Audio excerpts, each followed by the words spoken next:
Welcome to Elite Pharma Notes. In this lecture, we are going to discuss about the HIJK diseases along with their drug of choices. Let us start our discussion with H letter. Hairy cell leukemia is going to be treated with cladribine, and hepatitis C is going to be treated with the combination of interferon and ribavirin. This is very important for the GPAT orientation. Herpes simplex keratitis is going to be treated with indoxuridine. Herpes zoster is going to be treated with valciclovir. And here it is very important for the GPAT orientation, that is Hodgkin's disease. This is going to be treated with the combination of 4 drugs, that is meclothioamine, oncovin, prednisone and procarbazines. These are very important in case of GPAT orientation.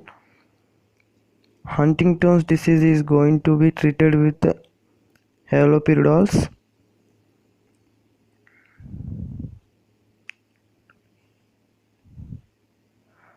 Hydrated disease is going to be treated with albendazole. Hyperlipidemia is going to be treated with atorvastatin. We can use all the statins, and this is also very important for the GPAT orientation.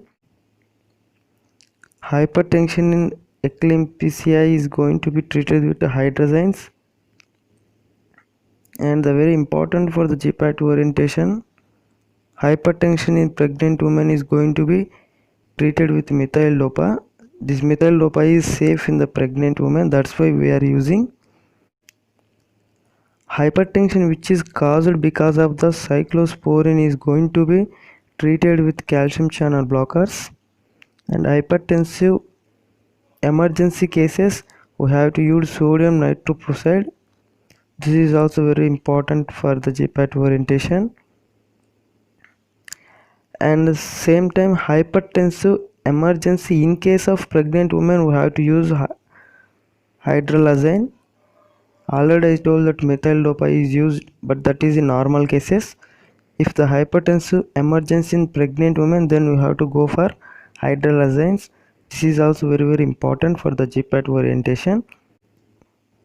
Hypertension pulmonary arterials, then we have to use bosentan. Now let us have a discussion with I letter diseases along with the drug of choices. Infantile spasms is going to be treated with diazepams, and influenza virus is going to be treated with amantadines. This is also important for the GPAT orientation. And we have one J letter disease, that is jet lag syndrome, is going to be treated with melatonins.